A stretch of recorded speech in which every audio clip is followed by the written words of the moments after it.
Okay, we are live. Good afternoon and welcome again to the AIB meeting for today. Today's meeting is divided into two parts. The first part would be a briefing and discussion with our superintendent. The second part would be a continuation of our summer work sessions. We will be led in that session by Board Member Jennifer Lynch. Jennifer, you there? Make sure people see you for a second. All of the other board members who are here, I see Britt. And who else is here at this point in time? Recognize. We have Mr. Manco, Dr. Stapleton, and Dr. Doss and Mr. Harris will be joining us a little late. Okay, thank you. And again, welcome to all the attendees. As I said before, today's meeting will be divided into two components. Why don't you give us, Rachel, a quick breakdown of the components for today so that people know what today's meeting is about, as well as a reminder for the upcoming meetings in August. Sure. So as the chair said, today we have, we're going to have a presentation by the superintendent, which is going to cover a number of topics, including the MSDE's expert review team plan, which is required to be submitted to the AIB on July 1, which it was. And the AIB, under the blueprint law, must approve the plan. And just briefly, AIB staff have been working with MSDE staff since a little before the report was submitted to collaborate on various aspects of it. Portions of what was submitted on July 1 were submitted confidentially so that the collaborative process could continue, and also to not make anything public that isn't final. And so Superintendent Chaudhary will present MSDE's plan. As of now, it is, I know that there's some work going on, some revisions, we're going back and forth on some things. And I think it's been a really productive process. And the plan is for MSDE to submit some revised portions of the plan in August. And then on the board's August 25th agenda would be, we'll have the superintendent back to answer any other questions and also talk about some other topics, and hopefully be able to approve the plan for this upcoming year, which is essentially a continuation of the pilot year, at least through the fall. Okay, but today we will have the discussion on Pillar 1 starting at about 3:30, so that those who are here for that, if you want to stay for both presentations, you're welcome to do so, but I didn't want you to be on the line assuming that we're going to start with Pillar 1 at this point in time. We'll go to the superintendent first, and then we will try to shoot for the time frame around 3:30. I think it's scheduled for to start with Pillar 1. Is that correct? That is correct. And let me just say, so we're gonna, I will just say on the summer working sessions, obviously, we're working our way through the pillars. Pillar 1 is later today, and that we will have covered. We will have done one working session on each pillar. We're going to go back and start over with the pillars in our August working sessions, and address follow-up items, questions, and also for items that we didn't get through in the first round, we will cover those in the second round in August. So for the Pillar 1 meeting later today, there is a separate link. So everyone who, if you're watching this and you would like to participate in the Pillar 1 meeting and you have not registered, please go ahead and register. And that link is available in the General Assembly website page. And also, why don't we go ahead and, well, I guess that doesn't help. So go ahead and register and you'll receive the Zoom link. It's a separate meeting link. So we will end this meeting and go to another Zoom link for the Pillar 1 meeting at 3:30 or later if the board meeting is still going, and we'll make an announcement about the start time. Okay. Well, I didn't get a chance to introduce all of the board members. They're here, so they flash them on the screen if possible. I saw Dr. Curran, our moderator for the day, Jennifer Lynch, Joe Manco, and I'll ask Joe, are there any advisory board members who are with us today? There are some that are scheduled to be on with us, and I can either share them now or we could recognize them at 3:30 when we start the open session. Either way is fine. All right. If there's nothing else we need in terms of administrative matters, Jennifer, we're going to go to the superintendent. If anything else you want to add before we do that? No, I think we're good. I think we're ready to listen to the superintendent. I'm excited to hear his presentation. All right. Okay, then we're ready to go to Superintendent Chaudhry. Thank you for being with us today. We've had some ongoing discussions over the last several months. I found all of them to be quite productive. As I've indicated in the past, we are really indebted for your leadership, and we look forward to the continued collaboration. We cannot do this alone. We need to have a strong partnership. I've shared this with your president and chair, Clarence Crawford, and I think that we have a willing spirit to work collaboratively to get through some very challenging issues for us. And if we have that type of cooperation, even though there may be some disagreements here and there, I think we have a very good chance of succeeding and doing what the blueprint had outlined for us to do. So with that, let me call on our big partner, the one who I think we look to make sure that these things are actually implemented, and we will follow up just to make sure that they happen. So, Chaudhry, are you there? I am here. I think you guys hear me fine. Yes. Yes. You guys can see me too, right? Good. Yes. Thank you, Chair Leggett. Thank you, members of the AIB. Rachel, thank you. You know, I like hanging out with you guys. So thank you for having me back. And so I'm going to give a presentation today. So can I screen share? Do I have the co-host? Yes, you do. Okay, so let's make sure I can do that. There we go. And then let me. All right, so you can see everything, right? All right, so today, I'm going to be giving you a few different updates today. We will talk about the expert review team work and where we are with that. I also wanted to talk about just a presentation I recently gave to the state board as it relates to the supply and demand of our workforce, especially as it relates to teachers. I mean, there's challenges all across the board, from bus drivers to school and community nutrition workers, etc. But we're going to focus on teachers. And then I was told that you wanted an update on Maryland Leads, which was the plan that I set in motion with our state set aside dollars to support our recovery efforts, as well as help kickstart work related to the blueprint. So with that, I will jump right in. So why are we here when it comes to the expert review team? I don't have to tell some of you this, but it's good for the public to be reminded, right? Ultimately, there's multiple layers of support and accountability built into the blueprint, one of which is the expert review team concept.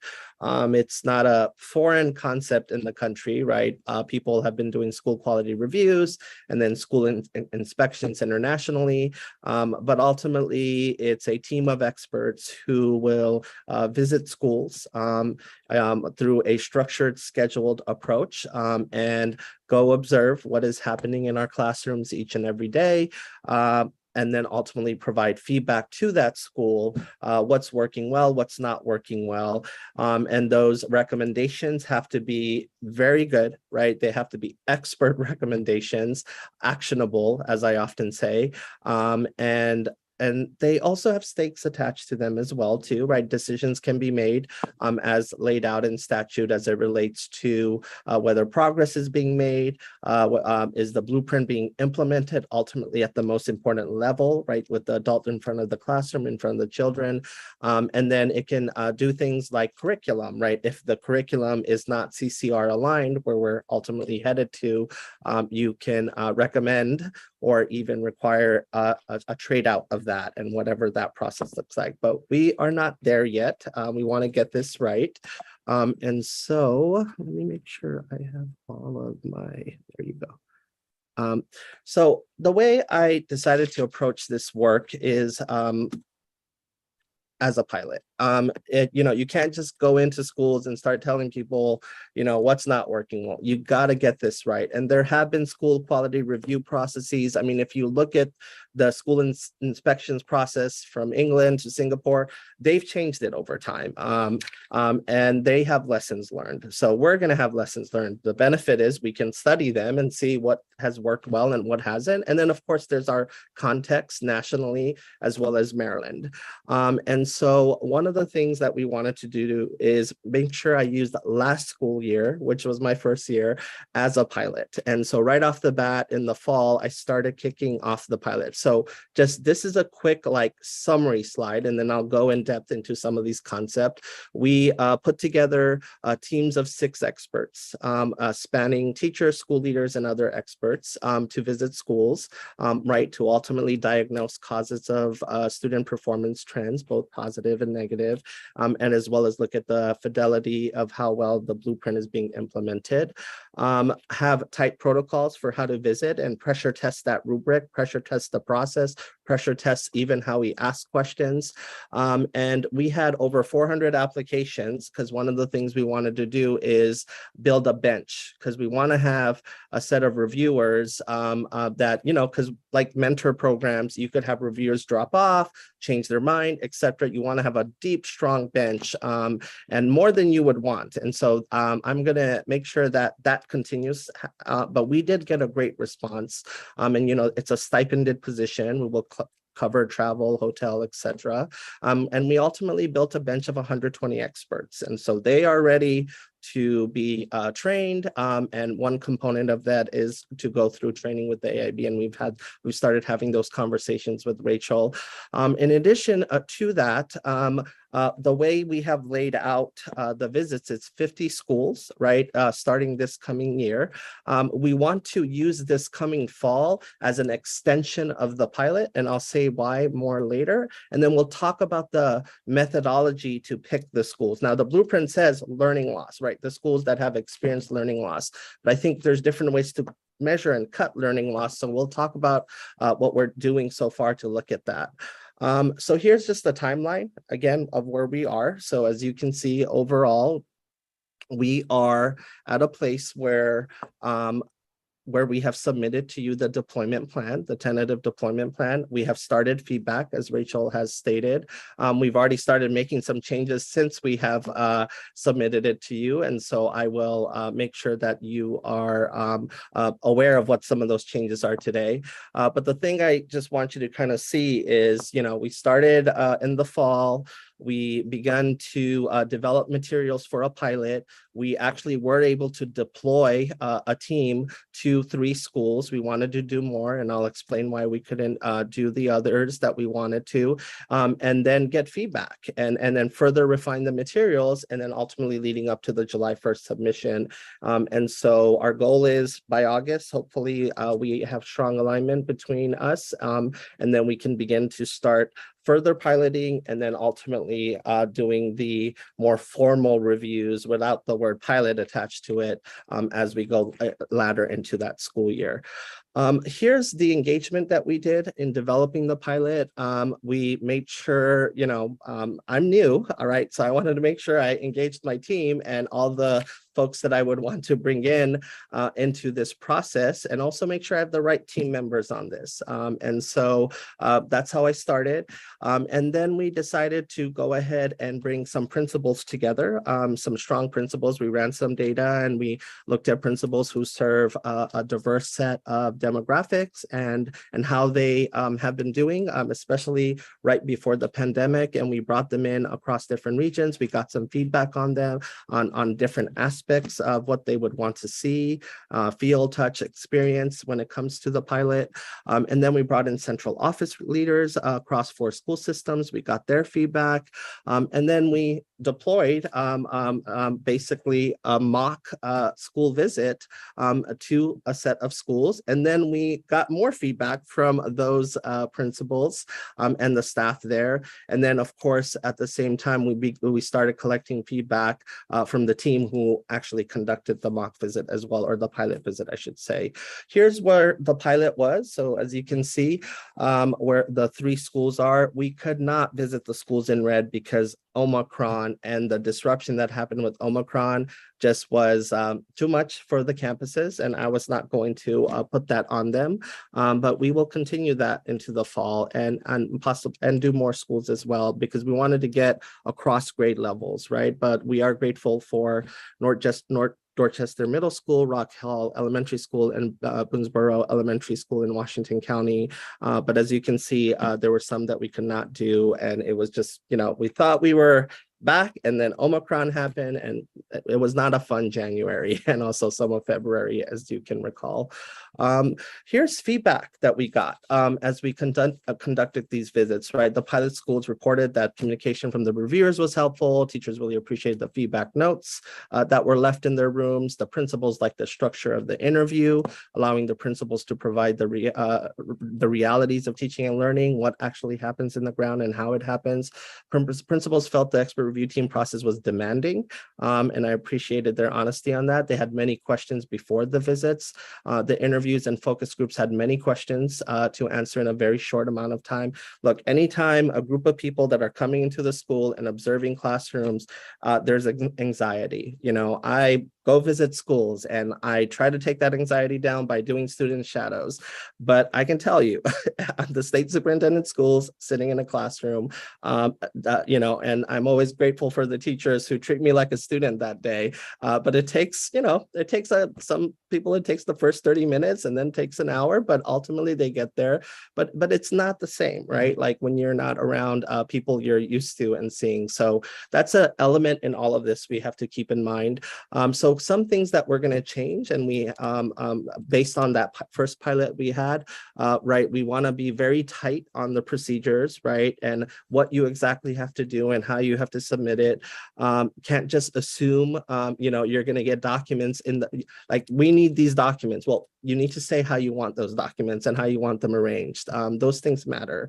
Virtual and telephone meetings may be scheduled to discuss what is needed prior to the visit, having more pre-conversations leading up to it. I also have thought about what are things we can already pull at the state level rather than asking them, hey, we want this, right? Unless it's something very unique at the school system level, we shouldn't be asking them to pull something that we already have, if we truly do have it.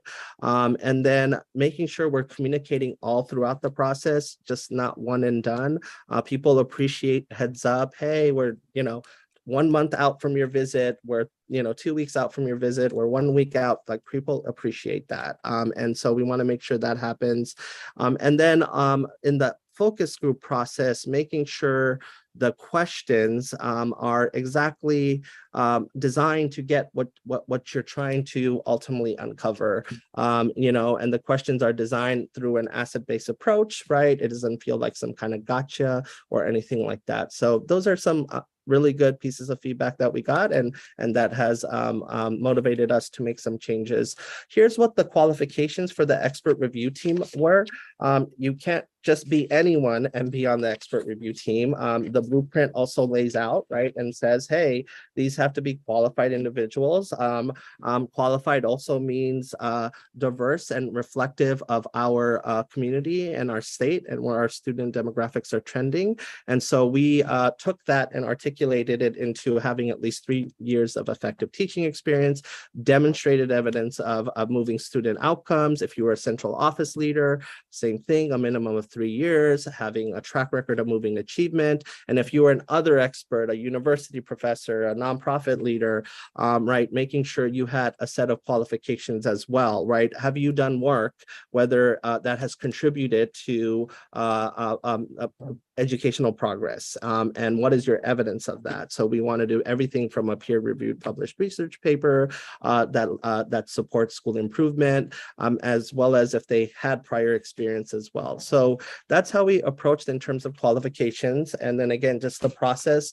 They applied, panel interview, performance tasks, reference check, ensuring they had the track record, and then we hired 120. Do I need 120 to build out all the teams? No, but I like having 120 that are hanging around who want to do this, because again, like I said, life happens and other things happen. And then you learn some other things that you may have not fully grasped in the interview, right? You know, I mean, you are going to be doing focus groups. You're going to do so many different things. So the trainings are going to matter, simulating the experience that they're going to have in schools, how you give feedback, how you say things. So all those things matter. I mean, principals go through this all the time. So it's very important, including instructional leaders at central office when they're coaching principals and teachers.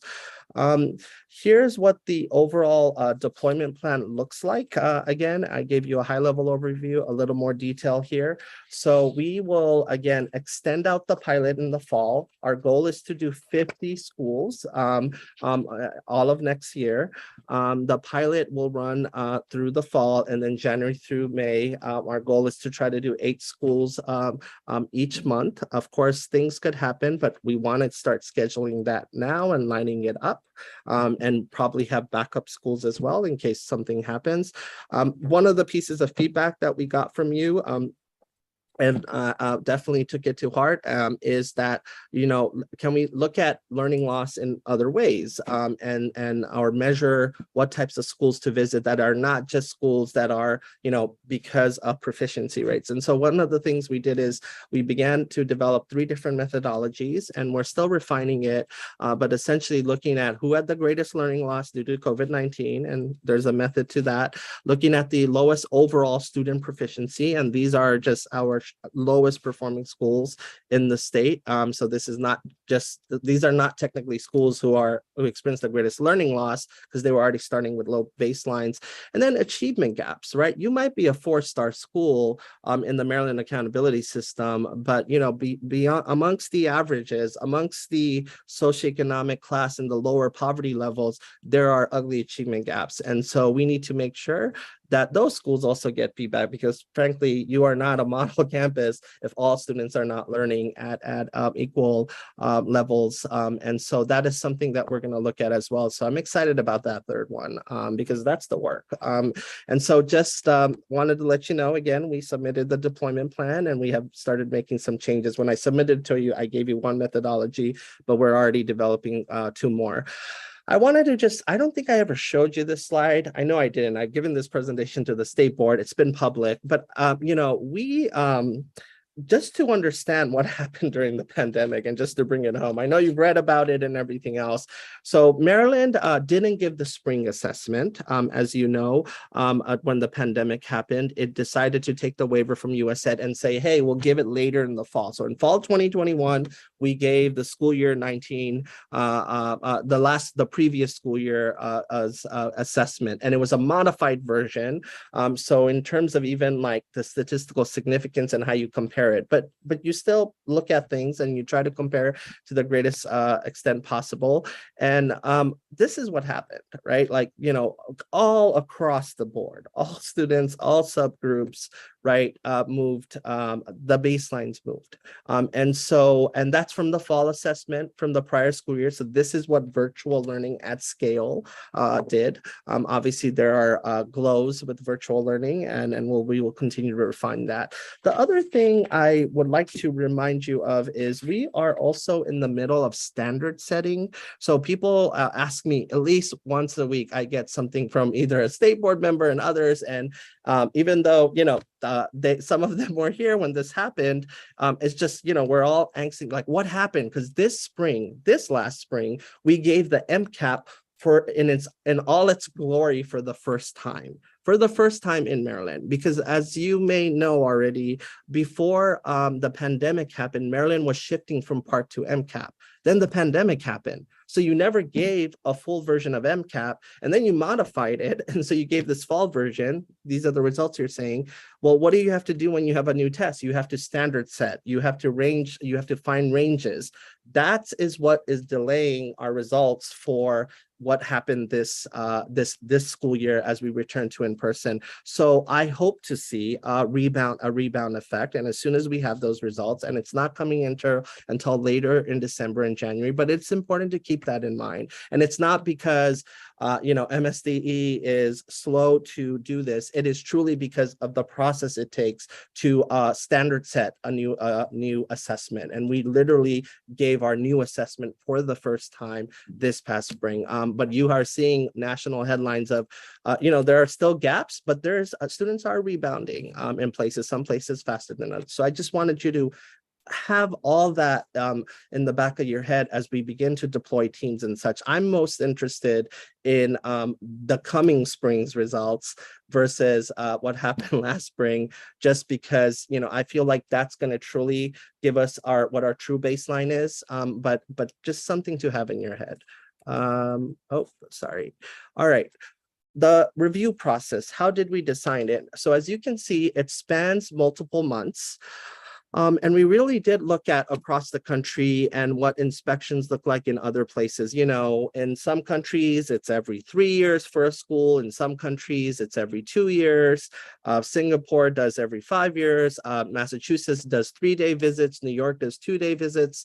And so our proposal isn't off. Obviously, for the blueprint purposes, we are doing these visits consistently every year. And I can understand why in the early years, because we're also looking at fidelity of implementation versus just looking at student academic achievement in other places.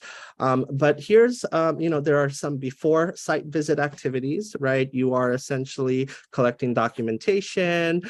You are connecting with the schools that you are going to visit. You are making sure people understand the process.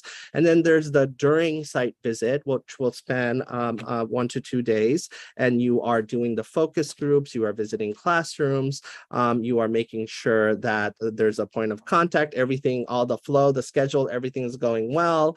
And then of course, the after site visit, which is where you are gathering all of what you have seen and aggregating that into a set of recommendations. And we want to have a draft report. We want to give the report to the school and the school system. We want them to give feedback. Did we miss something? Did we mischaracterize something? It's good to have that opportunity and then finalize the report, right? And we will be doing a lot of this concurrently as we visit different schools at multiple time intervals. So just to give you the overall, here's hey, Mohammed. Yes. Yes, go back to the previous slide if you would. Yeah. I'm interested in during the site visit, the second bullet. Mm-hmm. It says the expert review team collects objective, unbiased, and factual evidence. What sorts of things would they be collecting? Absolutely. So if you really think about the best thing to do is to talk to a principal who has to observe a teacher, right? And so you have to come in and see what students are doing, what the assignment looks like, what are you seeing in the classroom environment, right? If you are getting direct quotes from students and parents from a focus group, you are capturing that properly. One of the skills that principals need to have is scripting, right? You got to be able to script of what you're seeing, right? Teacher said this, student did this, teacher probed that, right? Teacher had wait time. So all those this would be sort of on-site observation that they're collecting, not student data from previous exams or assessments. That's the before site visit. Yeah, they would get that before site. Okay, I just wanted to be clear Yes. about that. Yes. And one other question, just as long as I've got the floor, how I don't remember. Eventually, every school is visited, right? Yes, all 1,400 schools. How often are schools, a given school, let's say it's doing okay, there's no particular emergency, what would be the cycle of it being reviewed? How would it be 2 or 3 years or what? I think that's a good question. I don't think I could answer that for you. I would have to map it out, right? Because for me, I think the goal is the reason why I think the commission said, make sure you visit every school across the 10-year span is we're measuring fidelity of implementation of blueprint components. Whereas the other countries, right, they have Singapore visits schools every 5 years because they're now, right? And then low performing schools in England, they get more frequent visits. So we would have to come up with new rules, I think, after every school in the state has been visited, because we're visiting fidelity of implementation. Right, okay. We So would start that with would, our that would be lowest- determined later, the frequency of the visit. Yeah, Okay, good. after we start with our more lower performing and struggling Gotcha. schools first. Yes. Good. Yeah. Thank you. You're welcome. While we're on this slide, if I can ask a follow-up question. It seems that you're drafting a report for each school.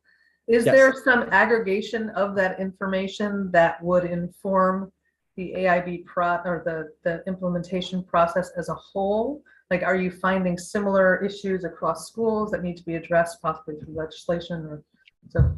Absolutely. I would hope annually I would put together an aggregate report. I don't think it actually says that in law, unless Rachel, please correct me. But I don't think it does. I think we are going to make these reports public. You can access them in MSDE first school. We want to make sure the school systems have them first. But what I would love to do is have an aggregate, like, lessons learned from this year's school visits, and then come to you and present that. And then that should help the AIB understand what's going on, what school systems are struggling with. Everyone's really struggling with this aspect of the X career ladder, whatever that is. That is an excellent idea, and that makes sense. Yeah. I think I just committed to another report that's not in the blueprint.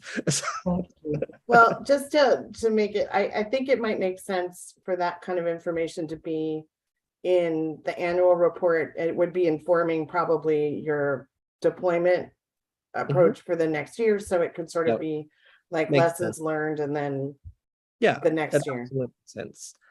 Can I move on? Can we pause for a second, because I don't know if others had questions prior to this, or if the chair wants to wait till we get to the end of your presentation. I was going to stop at every. Yeah, okay, that's fine. Let's do that, and then anybody else can chime in when we get there.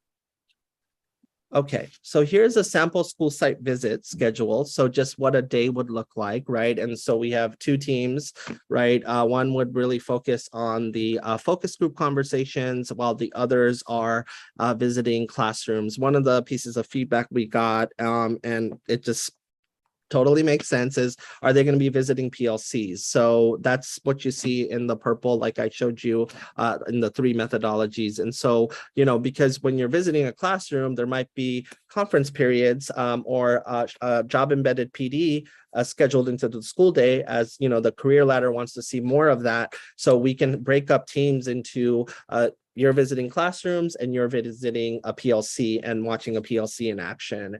We would just have to develop documentation on how we capture the work of a PLC. And this isn't anything new. This is done by school leaders all the time. So that is an addition that we're adding that we didn't add when we first submitted.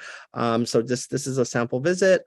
And let's talk about the rubric itself. I think, people can debate about rubrics for eternity, but we want to get it right. And again, it's a pilot and we will refine it. And I think we have the benefit of that now, but we don't want to keep changing it on people. So our thinking has evolved. I'm not going to say quite a bit, but in very nuanced ways since I've submitted some things to you. And so I appreciate your feedback and just thinking through some concepts. So ultimately, the pilot rubric was designed to have domains, indicators, and measures that will review the causes of student performance trends, behavioral health services, and blueprint implementation.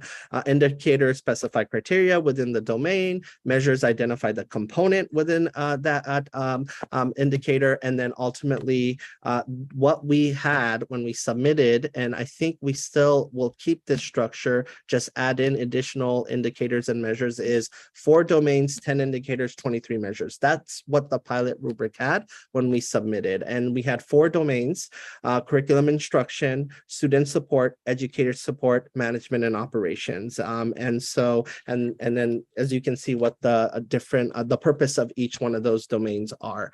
So let me talk about some aspects of the rubric. I wanted to take a deep dive. So here's the overall frame or concept that we're piloting. So the domain is at the top, the indicator, the measures, the rating or the performance level, and we'll talk a little bit about that today too, and then the evidence, right? And so we had a single rating called accomplishing with continuous improvement. So either you had that or you didn't and you were in progress. But let's talk more about that. So I have some sample actual examples of a specific domain. So here's HQIM, or high quality instructional materials. This is going to be crucial to the CCR curriculum that is defined in the blueprint. And so this is how we went about the pilot. So you're seeing language that was used during the pilot. And so this one specifically looked at, and there's another measure under it, but this measure was specifically, are they using high quality instructional materials? And as measured by, right, high quality research, places like Ed Reports and such, and then seeing that in the classroom, seeing that in the PLCs or any other materials they submitted to us. And so that can happen before visit, that can happen through the focus group, that can happen during the actual classroom visits or PLC observation. And so this was something we piloted. Another measure under this that I'm not showing you today is, and research has come out, RAND really did some good research. More and more states are adopting high quality instructional materials, but it's not enough. You have to give teachers practice time and have them refine their craft and using those materials. And so that's what the RAND study found of 15 states. There more and more people are adopting them, and they're highly rated by Ed Reports, but practice and instructional shifts and using it and becoming an expert in those materials needs time and you need work. And so that's why things like the PLC and the blueprints, career ladder goals of making sure there's more school organization matters a lot. And so let's talk about some of the things that we are thinking about. So this is kind of like a philosophy slide in a sense, I would put it that way. And so we're going to refine the rubric, no doubt. How many rating levels should be included to promote school improvement ultimately, right? Our school systems are used to rubrics. Teachers build rubrics. Teacher observations are built on rubric, the most popular one being Charlotte Danielson, multiple measures. And so how many levels, right? Under the pilot rubric, each measure was rated as accomplished with continuous improvement or not, or parentheses in progress, right? MSD is exploring whether additional rating levels should be added to the rubric. Your feedback stated there probably should be. I agree with that. I just need to figure out how many make sense ultimately, right? There's a model component, there's probably a proficiency component, and then there's whatever's below that, right? But we got to ultimately define what that proficiency bar is, because if you don't know what proficiency is, then it doesn't matter whether you exceed or don't meet it. So for me, that's the big part right there, calibrating on that. And then which measures should be included?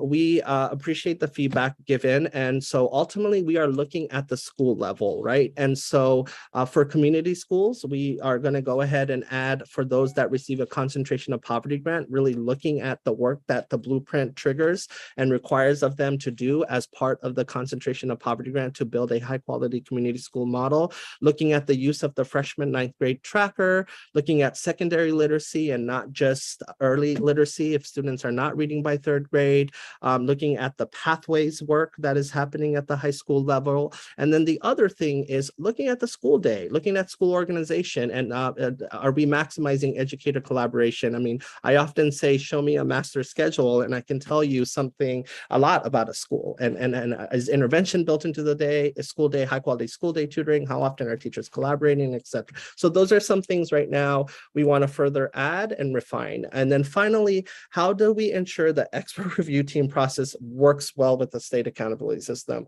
We have a state accountability system. We have our STAR system. So we want to make sure there's not conflicting ratings. We want to make sure there's strong alignment. And, dare I say it, is it time for an update to align with the blueprint? And I'll just put that out there. And what does that mean? I can't tell you what that means today, but that is something to think about as well. But we want to make sure we're not constantly moving targets and such. But if we're going to do something like that, we really need to own it and why it makes sense and have buy-in. And so just heads up on that. And then here's the aspect of the addition, the community schools. So this is what it would potentially look like. So the community schools, those who got this would only apply to schools that got concentration of poverty grants, right? So this section wouldn't apply to certain schools. And then we would look at, right? Have they hired the coordinator? Have they done the needs assessment? Have they begun to do work around establishing partnerships? And then we would look at evidence of that, right? So this is one way to capture more aspects of fidelity of blueprint implementation. So really appreciated that feedback and was very helpful to just that push we needed to, like, what else could we do? So just next steps for you as I wrap up this chapter of the presentation. We have begun our pilot deployment. We're going to continue into the fall. We're going to keep engaging people, school systems, AIB, other stakeholders. MSD will continue to build a high quality bench of expert reviewers, and then making sure we're able to continue to make sure that's done in a rigorous way. All pilot materials and protocols will be continuously improved. And at a certain point, we got to stop refining and say, this is the first live active rubric that will inform, the first set of reports. And so, all right, with that, I will stop there. So to take questions for this chapter. Stop at this point and entertain questions. I think we interrupted the time. I think Britt was about to ask a question before we got to this point.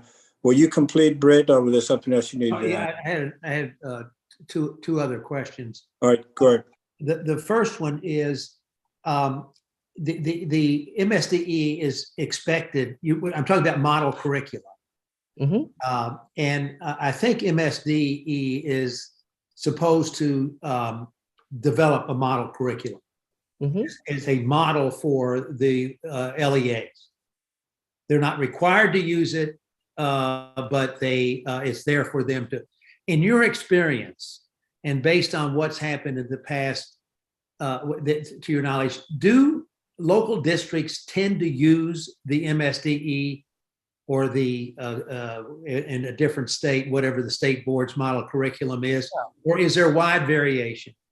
So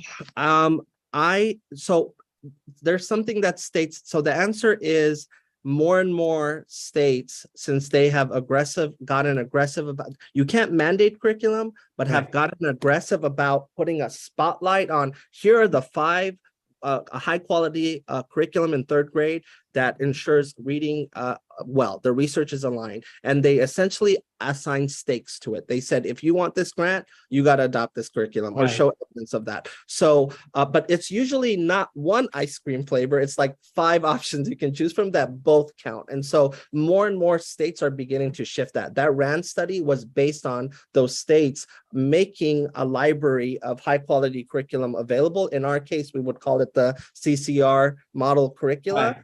And so the way I see it, Britt, is I would hope that it's not just one option, but it's 5 options that are equally rigorous, and they can choose from them. And I mean, it would obviously, the hope should be that the LEAs will use one of these model curricula, because they've been done with a tremendous amount of thought and care and structure, and for so I'm certainly got my hopes up for that.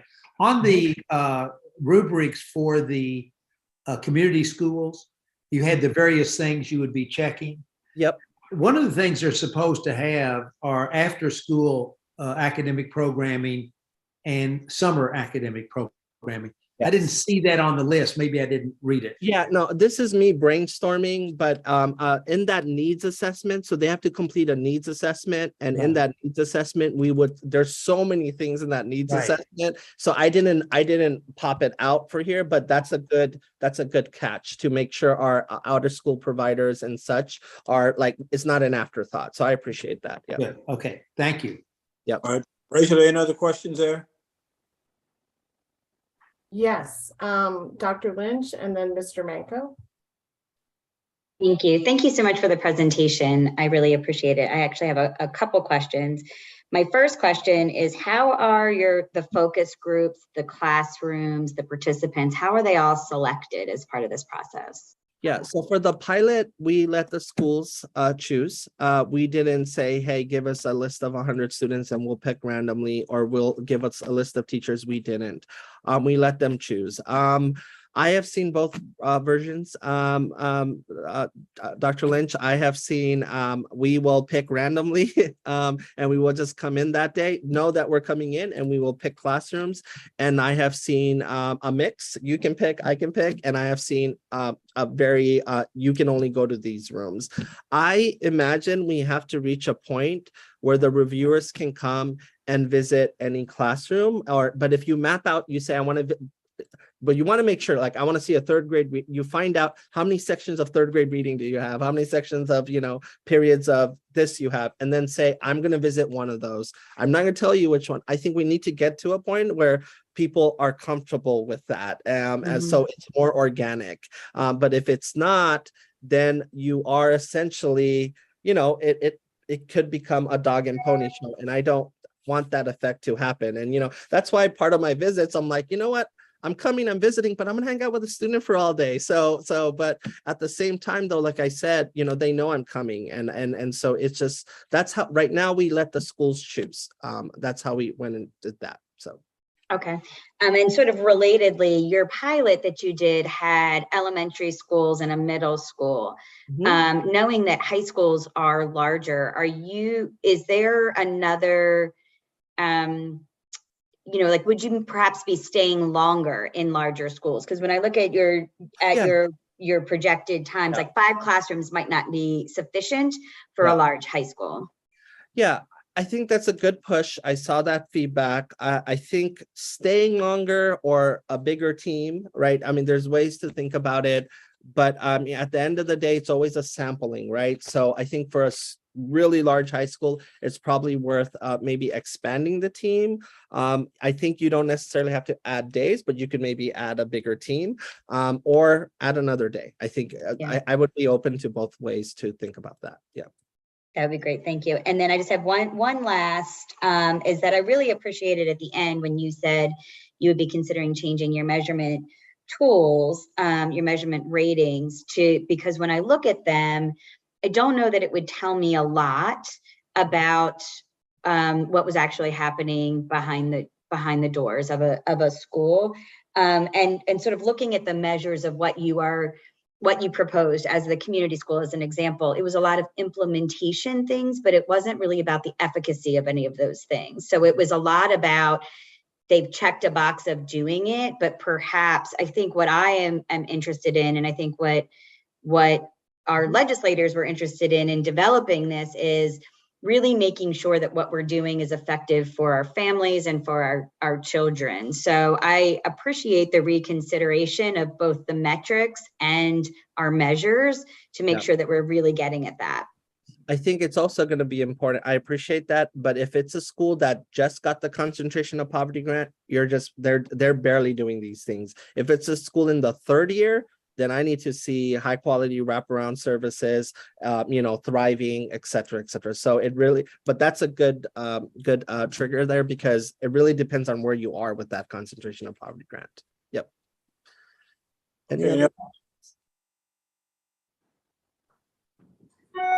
Mr. Manco?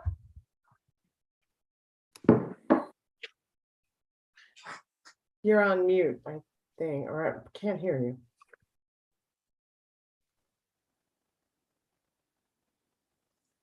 Well, while Joe is getting ready, I have a question, and it's more of a general question. I approach this from a more direct, straightforward manner. The first question I ask myself, why are we doing this? Why do we have these expert review teams to start with? What are the assumptions that were made about them? And the overriding assumption has to be that we had concluded that based on the results of our student performances, we were not uniformly instructed at the most efficient manner. That has to be implied, if not directly indicated in some fashion. Mm-hmm. Otherwise, there would be no need to go back to review our teaching performances unless there's an implicit assumption that we're not uniformly instructing at the most efficient manner. And when I look at that question and I come to a proposition that there's some things about our instructional methodology that are both subjective and somewhat objective. We objectively look at the results of student performances and say, that teacher apparently was doing a very good job based on the performance. That may or may not be true based on the students in the class and the prior preparation before entering the class. I am not sure whether we take into consideration the objective things which a teacher does in terms of style. And if we are, how do we do that? In other words, I'm sure that there are a number of teachers by their style, their presence, the methodology that is not easily objectively analyzed, that may or may not be part of how we review the effectiveness of teaching. Have you thought about those kinds of issues, the sort of subjective things and the student preparation in terms of whether or not we are properly analyzing the effectiveness of teaching? Absolutely. You're talking to someone who ran HR for 2 districts and also redesigned a teacher evaluation system. You want to talk about something high stakes and with emotions and drama, and it also, was tied to performance and pay as well. This was my most recent experience in San Antonio. Yes, you are always going to have levels of subjectivism that is going to creep in. The question is, how much can you calibrate? One of the things I experienced when we were doing this work in San Antonio, we went to a new rubric and you ask principals, you show them a video and you tell them what you saw, and you ask them to script, and is it a level 1, 2, 3, 4? You have a group that says 2, a group that says 4, a group that says 3 and 1. And that happens. And today, as we speak, that's happening. But what usually doesn't happen is coming back and saying, all right, let's get in a room and let's talk about why you did a 4, why you did a 1, why you did a 3. And can we all agree, ultimately, this is a 3. This should have been a 3. And we're going to have to do a lot of that, Chair Leggett, and it's tough work. But we have to commit to that. Otherwise, our principals and our teachers, like you said, if a teacher is, does ask thought-provoking questions or delivers higher order questioning in a different way than how maybe most teachers do, but it still gets at the same outcome. Can we design a process that still uncovers that they both ask higher order questions, they just delivered it in a different way? And I think we're not going to be able to get there. I wish I could say I could just wrap it in a box and it's ready to go. We're going to have to be trial by error and fail forward and get some of this right. And we got to do it now, and do it fast. Yeah. So thank you. Thank you. Yeah. Other questions? Joe, you had your question ready? Amara? Can you hear me all right now, or? Yes. Yes, we can hear you. Yeah, so I also just put the question in the chat, but more or less the question is, what's the follow-up after the report is presented and recommendations are put forth? Is it the responsibility of the school and or the LEA to take the feedback and make adjustments? And what is the mechanism to ensure that modifications are made to the program that reflect the recommendations of the expert review teams? Okay, so that's a great question. I think there isn't anything that says, well, the idea is the report is designed in a way that is very specific. Hey, this is what we saw. This is great. Keep doing this. Have you thought about this? And here's a resource to help you both at MSTE nationally, or here's what your school system should do. That's how I want the report to feel. It has to feel like that. And frankly, MSTE should have a bench of resources. And we're not there yet. And I want to be there, but also be able to point to the right resources. Hey, you should attend this training, or school system, here's something for you to help you further develop your reading department's capabilities to coach your teachers teachers, more effectively. And so, so the report's going to have very specific feedback. It has to be specific, and then also point to the place where you can get answers and resources. The other part of it, though, what's the now go do it? I think ultimately, there's different ways to look at that, right? I don't think it's, we're going to come back immediately and say, hey, did you do this? The idea is we have to trust that school systems and trust our schools. I mean, there's a level of deep trust here that you are now obligated to take this feedback and hopefully apply it to your daily practice. And if it's good, then they'll take it and cherish it. And then, where we'll see this come up, I think, is annually when MSD and the AIB are monitoring progress, you would see it pop up in those things, right? You would see the school system say, hey, we had these sets of schools visited, this is what we did, and this is how we're improving. So I really want to, I know we're not at the adoption of criteria and templates and things like that, but I hope every year that's a dialogue with the school system, two-way dialogue, versus you hit it or you didn't hit it. Everyone should have a little bit of or a lot of bit of healthy pressure, as I call it, to be able to say, did you do this or not? Because we can't confidently say, hey, if they say you didn't show us the way, well, the expert review teams are failing then. And so that's how I would answer that question. I won't say, there isn't a mandate that says you got to implement this 100 days, and I wouldn't want to do that either. So yeah. Hope that helped a little bit. Yeah, absolutely. Thanks so much. I think the question with Dr. Doss. Yes, thank you. Thank you, Superintendent Jody, for your report. As always, it was great. And Joe and I were just kind of laughing on the chat because we had the same question and we're wondering about the follow-up process. But I know I'm late to the game or to the party this afternoon. So you probably covered my other question, but I just wanted to know for the pilot, how were the high schools, the specific high schools actually identified? And after the pilot, for those other schools, how will they be selected and will they get notice or do notice?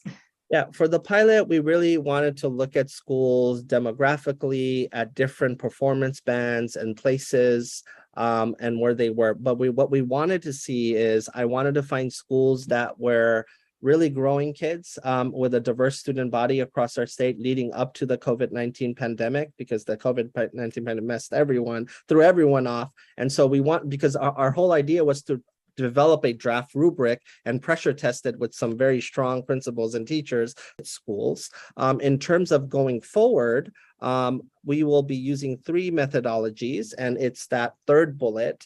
And so the blueprint says, you have to pick schools that have had the greatest learning loss. So we're going to make sure we do that. And there's a methodology to measure, where you were and how much learning loss happened. And then there are schools that just have overall low proficiency, which is our lowest performing schools in the state. And then the other piece that I'm most excited about is that we're going to look at schools that you may be a 4 or 5 star school, but you have large achievement gaps. And behind those averages, you're not actually getting it done for your this subgroup, for special education students, for your Black students, for your Latino students, for your English language learners. So we are going to have 3 methodologies that we are going to then say the 50 schools will cross those 3 methodologies. I can't tell you today that a third are going to be a third, but I want to have a really nice distribution. And then the other element in this is that they're spread out throughout the state as well. So. Okay, thank you. Any other question, Rachel? Yeah, Dr. Kerwin?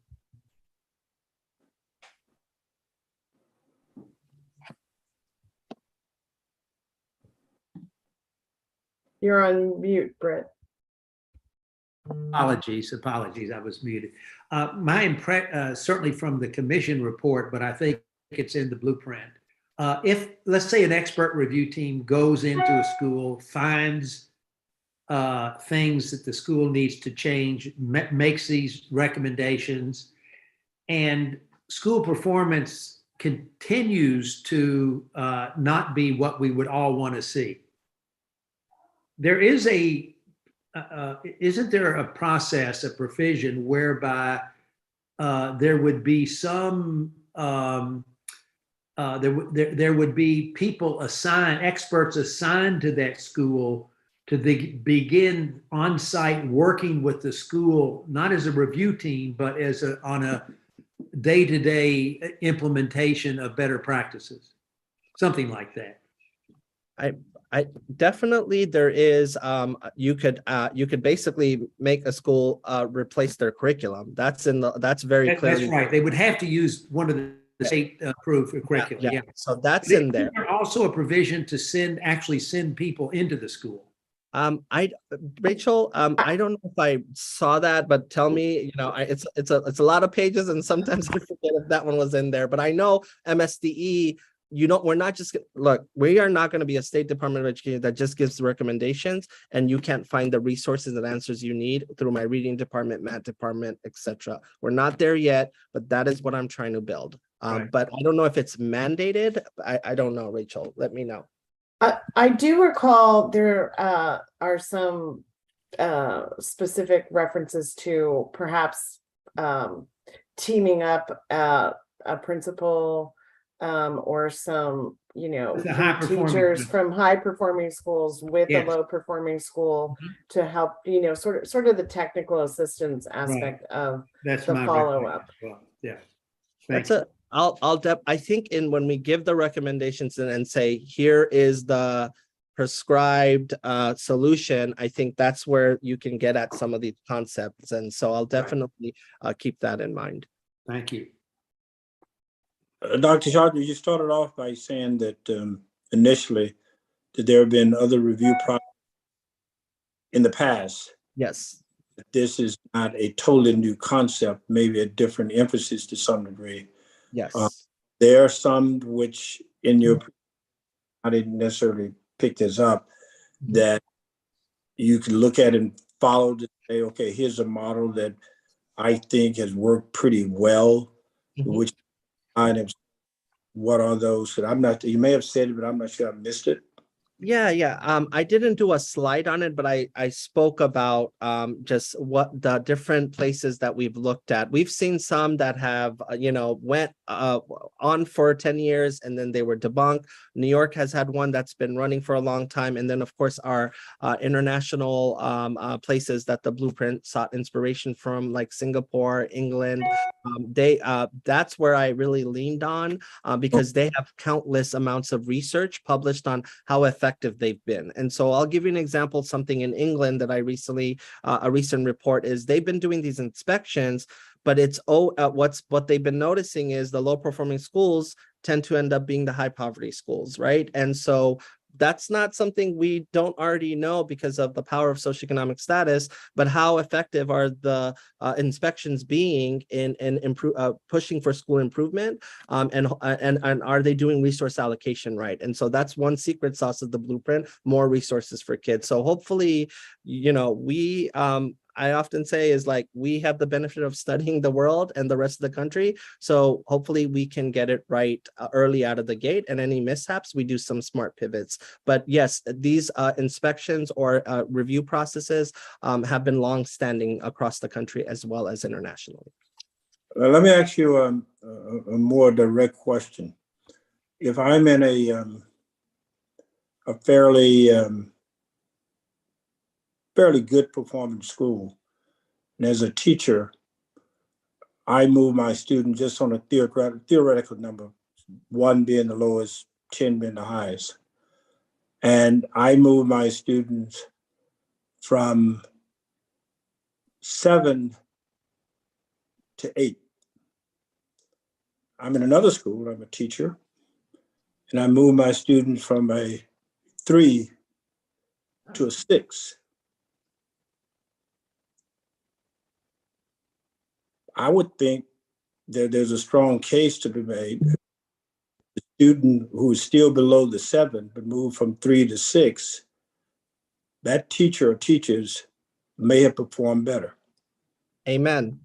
You are talking to someone who's only worked in high poverty, segregated school systems, 90% poor.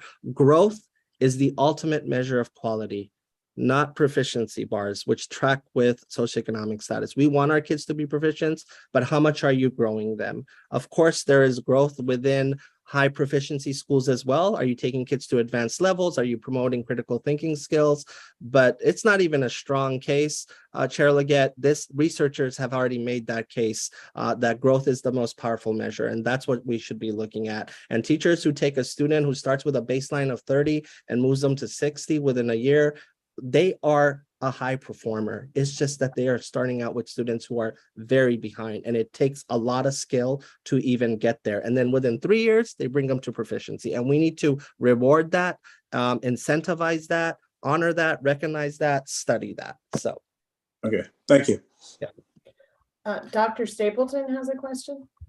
Just a comment based on that last exchange. I think we have to be very careful when we talk about high performing schools to clarify what the definition of that is, whether it is based on a proficiency rate, which I think would be a bad choice, or whether it is adjusting for where the students started. And so I just think going forward, I think we should all be very careful in how we talk about what a high performing school is or a low performing school. Thank you. I'm going to give a second amen for that too. So I definitely agree. Can I move to the next chapter? Because I'm excited to share about that. And this is something at your request, Chair Leggett, because we had the meeting to discuss about just the challenges of staffing and shortage. So I wanted to bring you some data that is more specific to this. So what does the current supply and demand of the teacher workforce look like? Very, very important.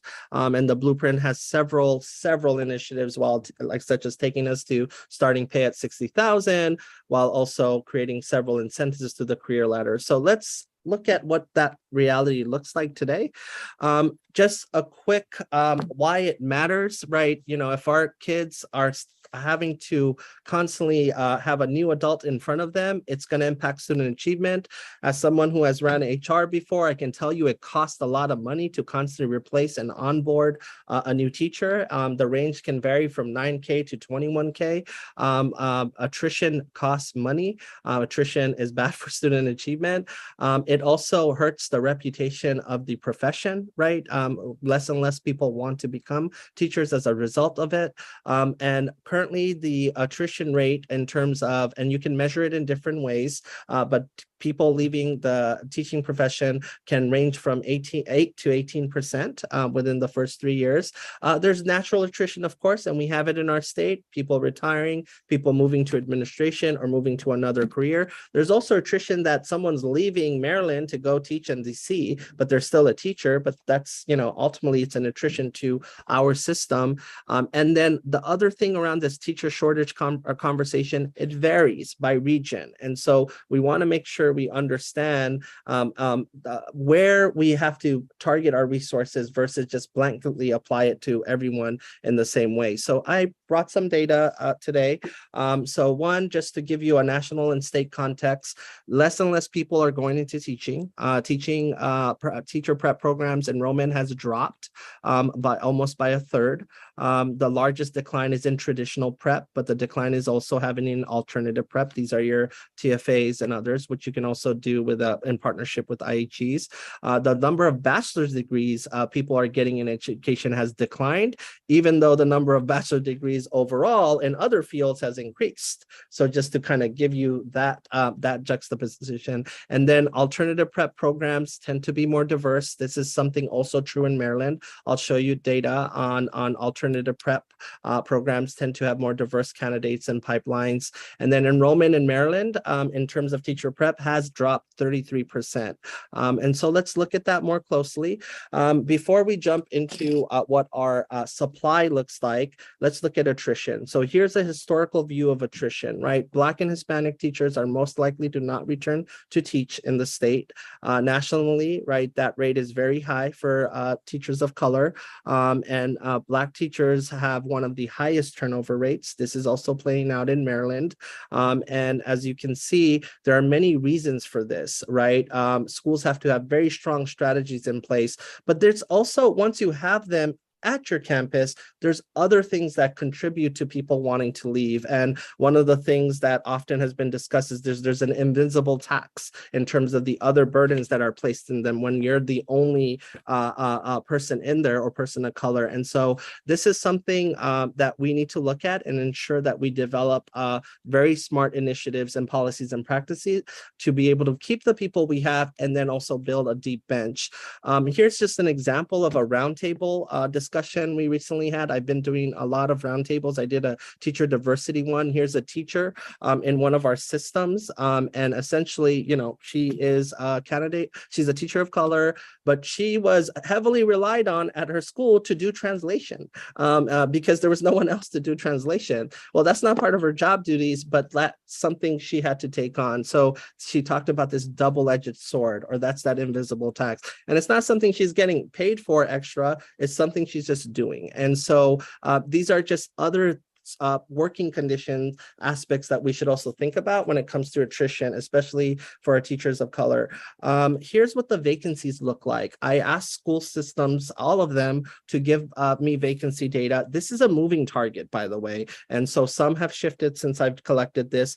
This is not data we automatically collect. And so that data needs to get more sophisticated over time. And I'm thankful for our HR teams across all 24 systems. So as you can see, overall, in the 21-22 school year, our school system started with a greater number of vacancies than any other year before it. There were nearly 2,000 teacher vacancies in Maryland in September of 2021. And just to give you a national benchmark, 44% of public schools reported full or part-time teaching vacancies during the same year. And so more than half of those schools said they were due to resignation. So not termination, not retirement, just voluntary resignation. And so just to kind of give you a sense, and again, you could see very high in Prince George's, Worcester County, not a problem in terms of vacancies, especially when it comes to teachers. So just it varies by region, but overall, the vast majority of our school systems had a higher number of vacancies, and we had about 2,000 at the start of the year. Here's what it looks like at the end of the year. I came back in July and I said, hey, can you give me what the vacancies look like now? And here's, you can see 11 LEAs actually had an increase of vacancies. So they were not able to fill some of these positions, or they may have filled one position and another position opened up. And as you can see, again, this varies by region and what that has felt like. And even as I speak today, right, there might be more vacancies in another system. And I know for a fact for some it has increased. And so just to give you another look at it from first day to end of year, here's the enrollment in teacher prep. As you can see, it has dropped. There was over 9,000 teachers were attending higher ed, or future teachers to be higher ed and alternative prep in Maryland in 2012. And here's where we are in 2020. So just basically it's trending with national trends, right? And declined by 33% here in Maryland. Here's the enrollment of our teachers on higher ed as a traditional prep in institutions of higher ed, and alternative prep, which can be in collaboration with higher ed or your TFA models and such. As I have stated, completers in alternative prep are more diverse. And as you can see, it's not even significantly more diverse in terms of our traditional prep programs. So alternative prep is an important mechanism, or the ability to build alternative prep programs is an important mechanism to diversify teaching. Here's the matching effects of diversity. I mean, I don't need to tell you guys this, but I would like to tell the public again and again. David Blazer, University of Maryland, we have a privilege to have a really highly regarded professor who studies this issue, who obsesses about this. By the way, this research you're looking at, it's based on Maryland data. We are, it's awesome to have an MLDS center where we can get longitudinal data. And so just, in discipline, in higher levels of proficiency, in the belief gap and believing that students can do better. In many regards, diverse teaching force is not just something you do because students can see a role model. It's a student achievement strategy. And it also has a great benefit to white students as well. This is not a them or us discussion. So that is something very important to keep in mind. Here's what the gap in teacher diversity and students look like. In Maryland, the gap between the percentage of students of color color, and the percentage of teachers of color has consistently been greater than 30% since 2012. This disparity varies by LEA, ranging from a low of 2% in Garrett and Calvert and a high of 50% in Wicomico. As you can see that we are not making significant dents in this area. Here is another study that we ran in-house in the State Department of Ed. We looked at across 3 years of data. How likely is it that a Black student or an Asian student or a Hispanic student is likely to have a teacher of the same race? White students will have a teacher of the same race for 3 years in a row. Only half of Black students might experience that. Only 8% of Asian students might experience that. Only 10% of Hispanic students. So just to give you a sense of what that would look like. And then here's another piece, and I talked about this recently with you, Chair Leggett, Rachel, and Britt. We could be preparing teachers, but are we preparing enough, right? So we had vacancies almost at 2,000, but how many are actually coming out of the preparation program? So there's a gap of 329. But here's the thing. Are the ones that we're preparing are actually the teachers that we need, right? And so that's an important thing to think about. I know we looked at, say, for example, Singapore. Singapore centralizes teacher prep, but it only opens up teacher prep slots to the number of vacancies they need. I'm not saying we're going to do that, but I'm just saying that creates the competition level very high in terms of who you get, and you're only produced and exactly for, do you need a Spanish teacher? Do you need 20 special education teachers, et cetera, et cetera. So just wanted to throw that out there, and then I'll stop there for any questions on that chapter.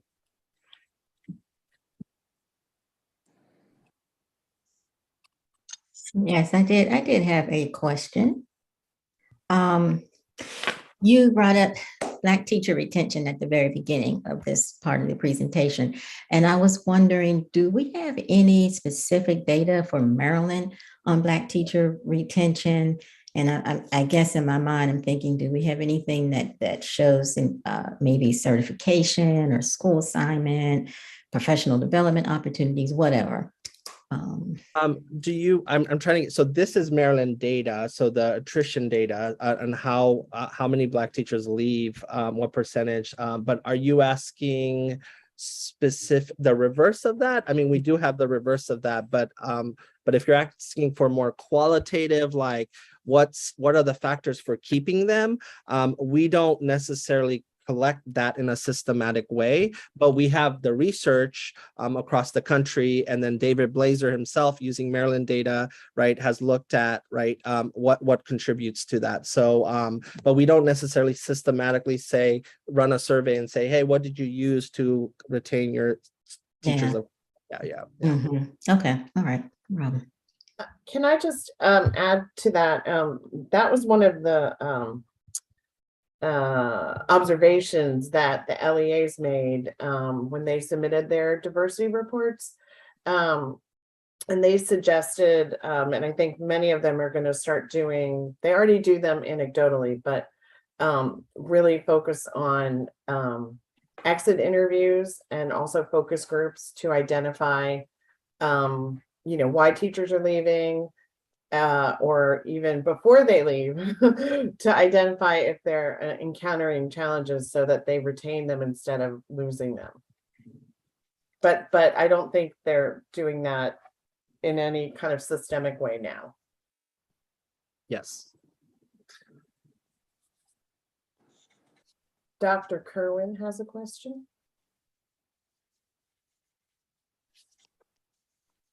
You're muted, Britt. Oh, come on. I'm sorry. I think I mentioned this the other day when we had a chance to talk.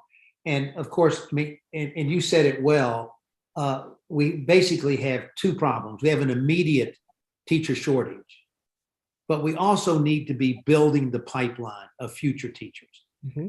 And there was a very conscious effort in the commission's recommendations, and I think it's in the blueprint, that we need to be explaining to kids down in the education pipeline the attractiveness of teaching. And I think MSDE has some responsibilities in regard with the career academies, et cetera. Could you talk just a little bit about to the extent to which those efforts are ramping up? They are ramping up. So I wanna, so you may, if you are a social media person or such, I've started running a national board campaign that is very modern feeling. We're revamping our Teach website. I'm, doing paid ads across the country. I know Washington has a lot of NBC teachers. I want them, come here. And so, we're doing those kinds of things. And we are right now also working on just being a teacher in Maryland and what does that mean campaign, right? So I'm working on that, and I will definitely roll that out and share that with you. I think one challenge I have, and I'm with you, Britt, on what the career ladder will mean, right? I don't think a school system, you could probably do it for kids, but I don't know if you can say, hey, pay will be $60,000, come to Maryland, even though. Yeah, I'm not talking about that. I'm talking about the campaign for younger people to get them excited about what a teaching career in Maryland would be like. A few years down the road, when the career ladder is in place at 60,000, I mean, I think we're going to be a very attractive place for well-prepared teachers, because I think we will have changed the environment and respect for the profession. Absolutely. And we are going to do, there was a Teach campaign before I came in Maryland to try to recruit high performing students in high school to come. It wasn't as effective as it needs to be. And so I'm doing a restart of that and what that looks like. And now that, Blueprint is live and active. And so how we do that, how we talk about that, I imagine a video series of amazing teachers who look like our students and talking about why they want to teach, right? Being able to have regional events and all those kinds of things, not just one conference at the end of the year or things like that. So it's going to cost money, but we have it and we can make it work. And so I think it's just about doing that. And I want to do it in a modern way too. Government doesn't always look modern. And so that is something I'm going to have to also procure resources for, right? And bring in great videographers and other things as well. So I'm with you on that. Great, thank you. Yeah. Mr. Manko has a question, and then Dr. Stapleton.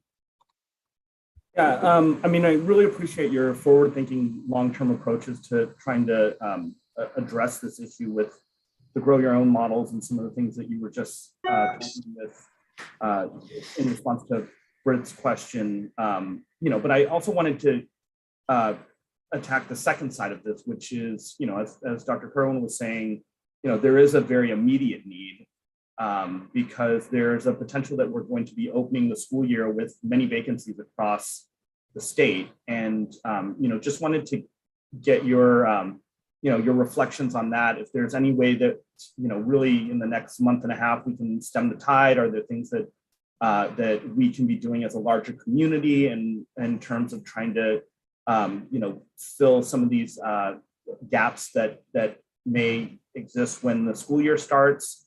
And if there are vacancies across the state, what do we do in order to plug those holes in the interim? Well, ultimately, we do have to grant smart flexibilities in this moment, right? One piece is you got to retain the people you have, and retention bonuses and stipends and having dollars to do that. And I'll talk about Maryland Leads later, but school systems have been using ESSER and Maryland Leads to do that. Some counties are more generous with their funding beyond what they are required, and others are not. And so being able to provide supports around that. And so that has been, these are one-time fixes here.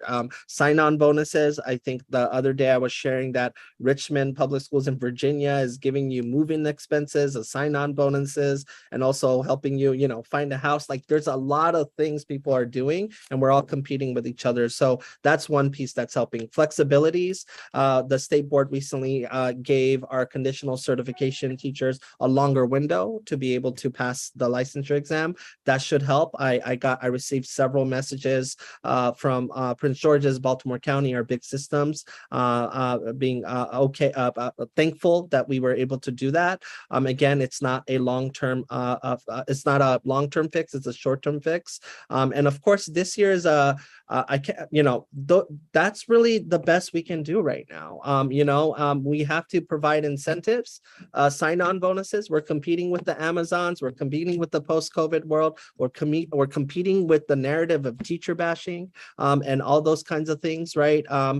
We're competing with all of that. And then we got to give smart flexibility. So if there is something in Comar right now in the way that is just not smart for these times, and we make it smarter over time, because we know the teacher regs are open now, but I have told the systems, and the state board and I are committed to granting those flexibilities.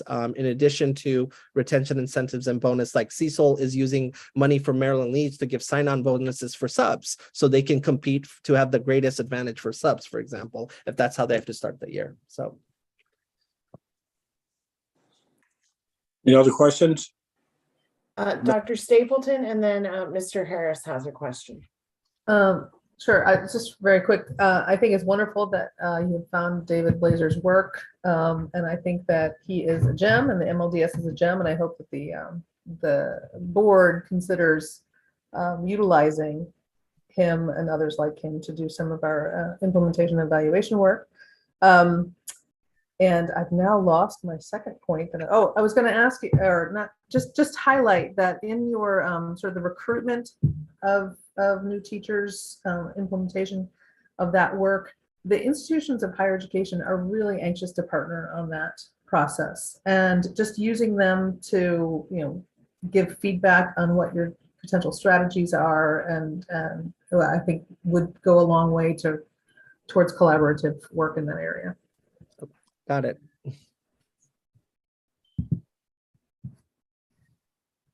Mr. Harris? Dr. Chowdhury, thank you so much for the presentation and just all the hard work you and your team are doing. I couldn't help but notice that the percentage increase in vacancies in Baltimore City is pretty dramatic. And I'm just curious, kind of in your experience as someone who's been a big city superintendent, what unique forces are at work at our major urban center in this state? What could be kind of driving that, and how do we anticipate that and mitigate that increase? Because clearly, like, we have a massive attrition and retention issue here in Baltimore. Yes. You are asking me a bit of a meaning of life question, but I'll give you a short version for now. It's a lot of things. Look, even before COVID, high poverty school systems, majority minority systems had a tough time in recruiting teachers.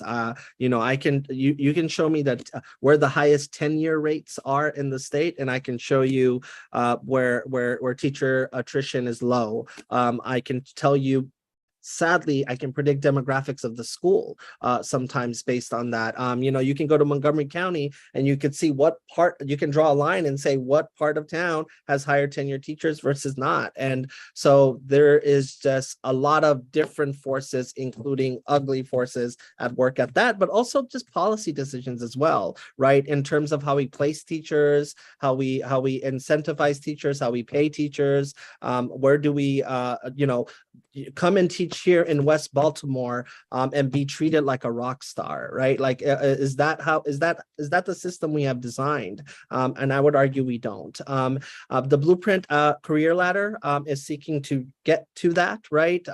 Low performing schools, you get an additional stipend, but of $7,000, $17,000, but you got to get nationally board certified, right? So that's not an immediate fix, right? That's more so you got to be able to do that. But you can recruit teachers into them. Hopefully that's happening. Baltimore City is definitely using Maryland Leads dollars to start its own cohort model for national board certification. And then we got to make sure that we take care of all of the other socio-cultural factors impacting a school, right? Our teachers have to feel like it is, the culture of the school is right. They have to feel like they can go to school and teach and not have to worry about other aspects like discipline or things that are happening outside of the school. So that's what I would share.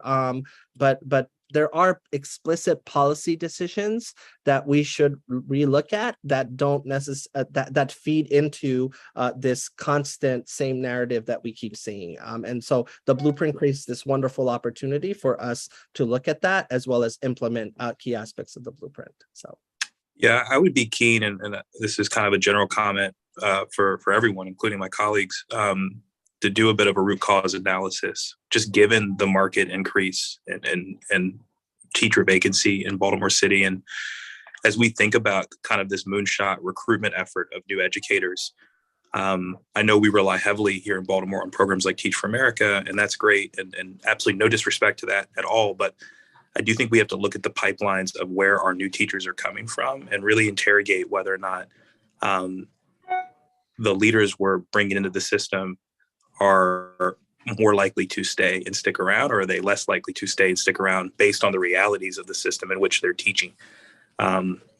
It's, you know, I'm no math guy, but the increase is by far the greatest in Baltimore City than any other district in the state. And so I think that warrants special consideration, and I hope we can get to the bottom of it. And as we're designing the bid effort to recruit, that we've got kind of granular tactics and strategies that are responsive to the local context. And so that we're putting people in those systems who are set up for success and poised to be there for the long term. Absolutely. And I think to piggyback on Dr. Doss's comment, given the high number of students of color in Baltimore City, it feels like any effort to bring in educators of color is particularly important, and to support those individuals in Baltimore City is all the more important. I mean, I'll just put it this way. You know, I know the blueprint benchmarked against Massachusetts. Boston is still struggling. And one of the benefits we have is more resources for kids. That's a key element of the blueprint. But ultimately, when we're looking down 10 years down from here and we are celebrating the success of the blueprint, if Baltimore City's not thriving, the blueprint did not do what it needed to do, right? Baltimore City must be thriving. High poverty schools must be thriving. Students of colors must be thriving. And then I know that the commission obsessed about that, but this is, you know, we have an amazing opportunity to get this right, so.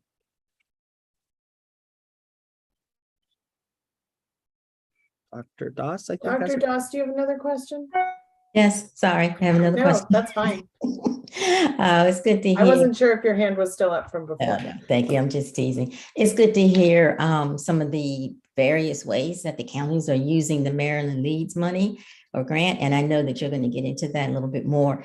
But this is a question, and it may not be just for Superintendent Chaudhary to wrap it up. We have the 60,000, you know, and our goal is 60,000 K for minimum salary and so forth. Is that something that we should be looking at now? Again, knowing that things have changed since that was put in, and maybe Rachel might want to talk about that.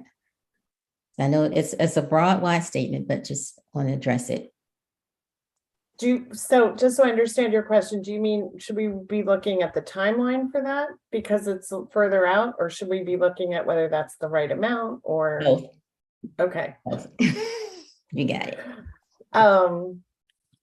You know, I think potentially all things are on the table. I think if we can, I think getting to 60,000 is going to be challenging for some systems particularly. And so I think we need to kind of get there and then reevaluate if it's sufficient.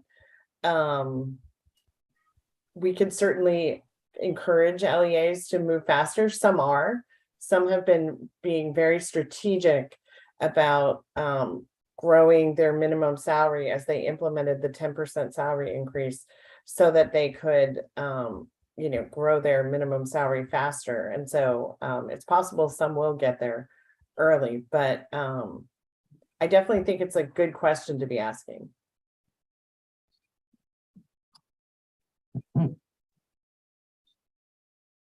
I know our partners at MSCA would love to fast track the 60,000. The question is, do the local conditions and what's available enable them to do that? I would say the answer is very complex to that one. And to be blunt, I don't think no. I think the longer runway is needed for some of them because of where they are. I just wanted to throw that out there. Yeah. Any other questions on the last chapter? If not, I'm in my last chapter of Maryland Leads. I can start. I All think right. you can. All right. Maryland Leads, it was the presentation I shared with you. It was unveiled. I know the week because I was in Anne Arundel Hospital. Serena came to the world. And so that's when Maryland Leads was unveiled. My daughter, the week she was born. And it was an opportunity to leverage our state set aside to do some important things, to one, recover from the pandemic, meet the challenges of the time, as well as put in some foundational pieces to support what's to come in the future, which is realize the promise of the blueprint generation. And so, basically, we designed a grant program across 7 key strategies that we felt are crucial to really meeting the challenge of the times and setting us up hopefully for success in the future. And it was these 7 strategies: grow your own, staff support, retention, the science of reading, high quality school day tutoring, reimagining the use of time, innovative school models, and then transforming neighborhoods to excellent community schools. We distributed the money. We ran a rigorous grant program. And when I say rigorous, I mean it. One of the things I've been revamping is how the grant, the State Department of Ed does grant making. It needs to be a rigorous process. It needs to be a supportive process. It needs to allow for smart revision windows and such. So that's what we did. You were required to come to an information session. You were required to come to the strategy session, which you wanted to apply. We had office hours. We opened up additional office hours. We brought in, if you were interested in science of reading, then we brought you together into what we called a collaboration session while you were working on your application. And then we even extended the window out so we can allow for some revisions for those that were there. I share all of this because this is something we need to think about as our systems are going to develop their implementation plans and submit them, and the supports that they'll need through that process. So I think, just something to think about. And I learned a lot about our LEAs through this process as well. And this was just our selection process. Ultimately, we had individual reviews, and then we had to calibrate. I'm a huge fan of calibrating. I'm not a fan of you give a score, I give a score, let's average it. You gave a score, I gave a score, I gave a score. Let's debate and find out which is the actual consensus score that you should give. I'm a huge fan of that approach. And then we allowed them to submit revisions if it's something that we felt like could get there. And then ultimately we made final determinations. Here's how the money ultimately is being allocated. Most of the money is going to science of reading and grow your own. And ultimately, we also had some important incentives in there. We said if you did science of reading, we'll give you another additional $2 million. If you did grow your own, we'll give you an additional $1 million. If you put in your own money up to this level, we'll match it. And so Maryland Leads also produced a match of $25 million from our systems as well, because I didn't want to do things that were one-off initiatives. I wanted them to have some skin in the game to be able to invest their dollars to have these initiatives live beyond Maryland Leads. So let's talk about some of the strategies. And so after running the process, it was highly rigorous and highly in terms of for you to get there. Ultimately 23 LEAs are doing grow your own. $47 million, over $47 million are being invested. If everything held steady, again, these are some long-term and short-term investments, then 300 new teachers would be coming out, 100 new paraprofessionals, support for more than 400 conditionally certified teachers to be able to get to the licensure process. And so this would support that level of a bench. And remember, Grow Your Own is not just dedicated to teachers, it's also Grow Your Own from paraprofessionals to principals and such. So let me give you some examples.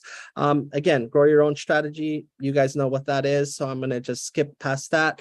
Here are different examples of Grow Your Own, right? You can be growing your own and deep bench of new teaching assistants, leveraging recent graduates, college students. You can be taking high school students and turning them into teachers.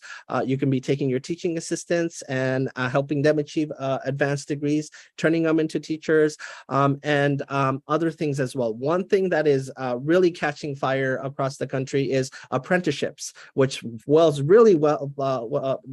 really well with the blueprint. So you can also do the teacher apprenticeship model and what that looks like. One of the things that we should also begin to think about how we can make more permanent is the paid residency model, or taking the internship experience of our teachers, of our future teachers through traditional prep and paying them for that experience, right? Rather than just it not being a paid experience, in order to further incentivize them to stay with the program, also not worry about other things such as life while they're going through the program. Here are some examples. Montgomery County is going to be launching a Montgomery County University. It's going to be alt-cert pathway in which they will build a diverse pipeline of teachers. They're going to recruit 100 new staff and essentially be able to create their own essentially alternative prep program in partnership with their local agencies to build a future bench of special education teachers, psychologists, school counselors, and other types of certificated staff. And so Maryland Leads is giving birth to that concept. Here's another one for paid residency. This is a program that already existed in our state. Washington County with Frostburg State University as Maryland Accelerates. It's a paid residency program. Maryland Leads is essentially providing more money to continue to grow the cohort of people that they would able to put through the program. So it was exciting to see that we have a residency model prior to Maryland Leads, and I'm excited to further support that to grow the cohort. Here's another one, degree-based teacher apprenticeships. I was excited to see St. Mary's doing a teacher apprenticeship model. And this is something that they're just starting out. As you know, the apprenticeship model requires the Federal Department of Labor to be involved. You're essentially creating a permanent funding source.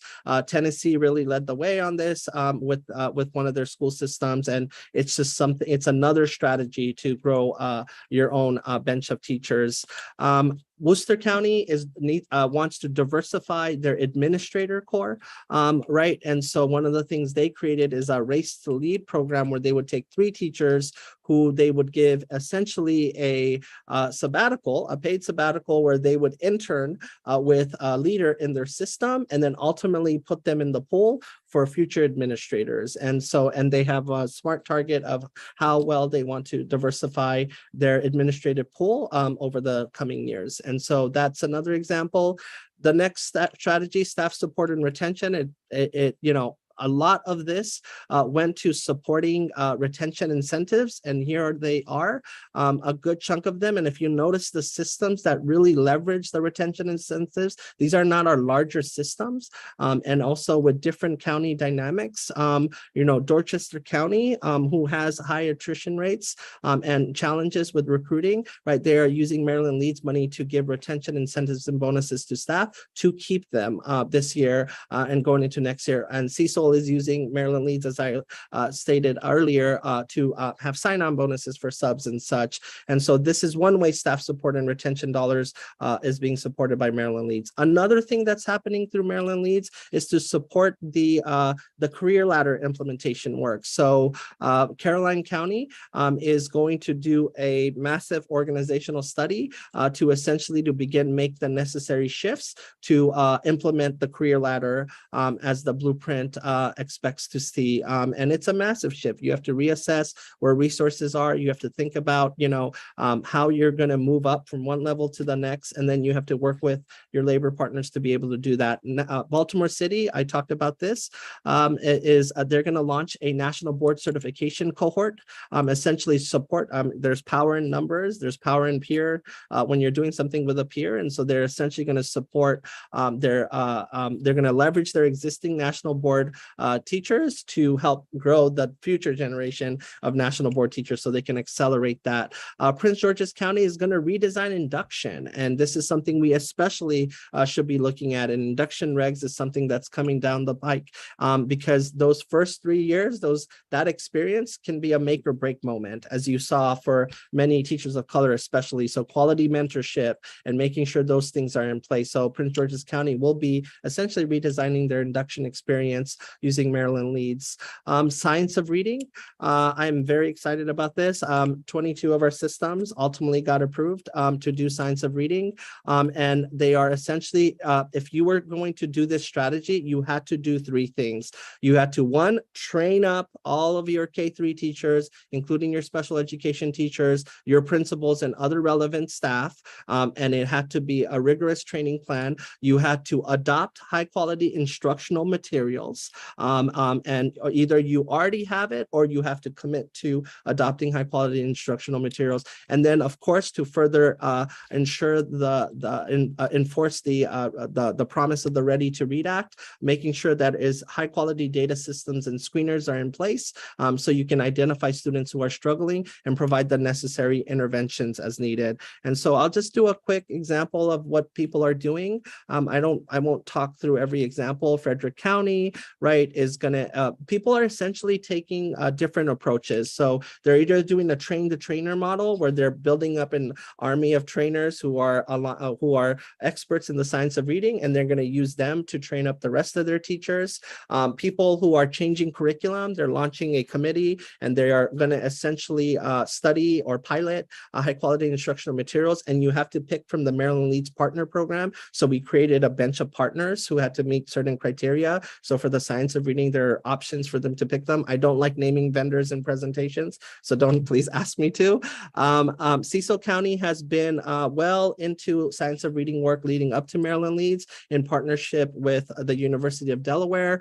They're going to just further strengthen that.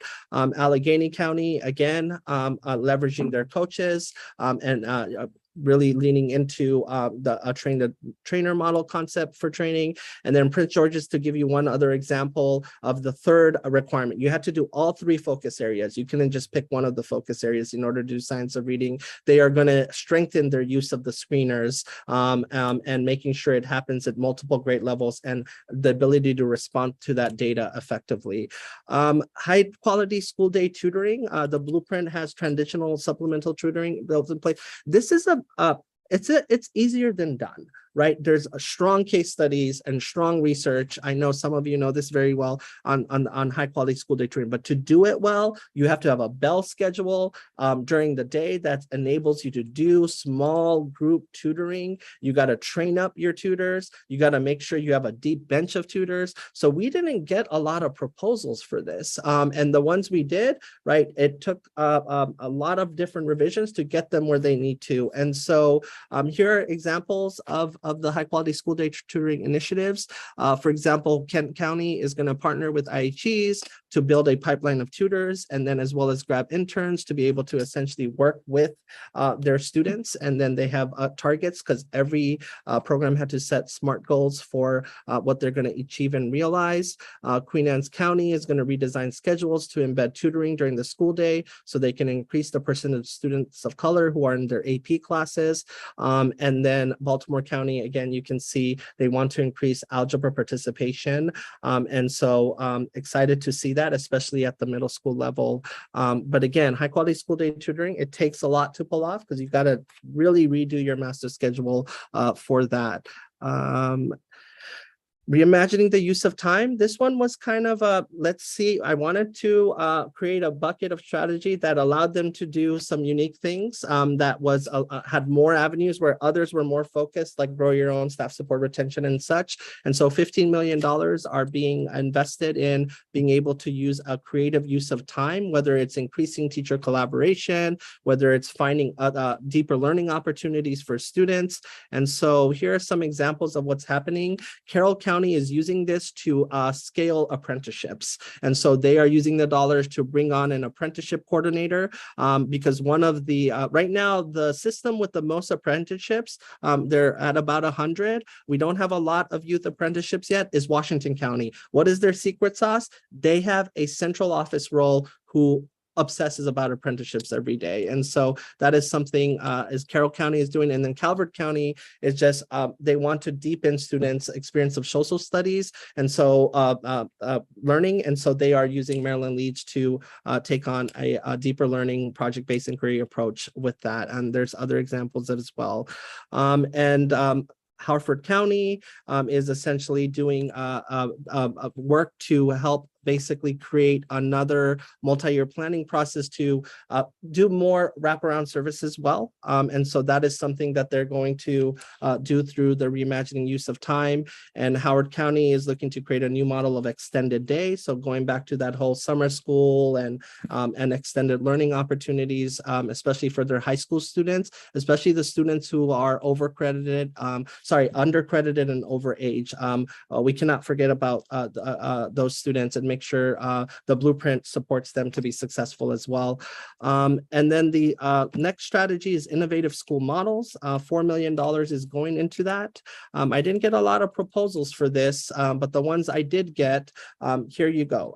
So Baltimore County is going to launch a new CTE agricultural facility. Now, Maryland Leeds is not paying for all of that, but Maryland Leeds is going to support the launch of that. And essentially the goal is to have a regional base for students to be able to take quality CTE pathways aligned to the agricultural industry, everything from apprenticeships as well as earning certifications. And so excited to see that. Queen Anne's is going to create a school within a school model to essentially open up more dual credit opportunities as well as CTE through the innovative school models pathway. In Montgomery County, in addition to launching their Montgomery University concept, they're going to use Maryland Leeds to launch an early college high school specifically at the site of the new Crown High School by 2026. And so these are the three examples that came out from our innovative school model strategy.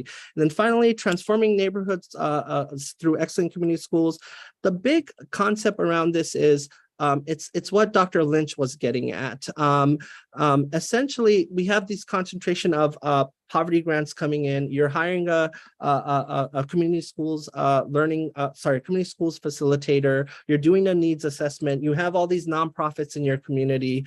How do you work smart together? How do you ensure that what you're doing is mutually reinforcing each other's activities? Are the right people in the room? Are you tracking student well-being in a quality way, right? I often think about the promise neighborhoods that the federal grant gave out. Some were thriving and some were disasters. And so what went wrong? And so the goal of this initiative and this strategy was to ensure that as we are scaling community schools, we are doing it under a collective impact structure. I'm a big fan of collective impact and its 5 elements. And because it really looks at how to make sure that there's strong coordination and you are reinforcing each other's work. Otherwise, we will have,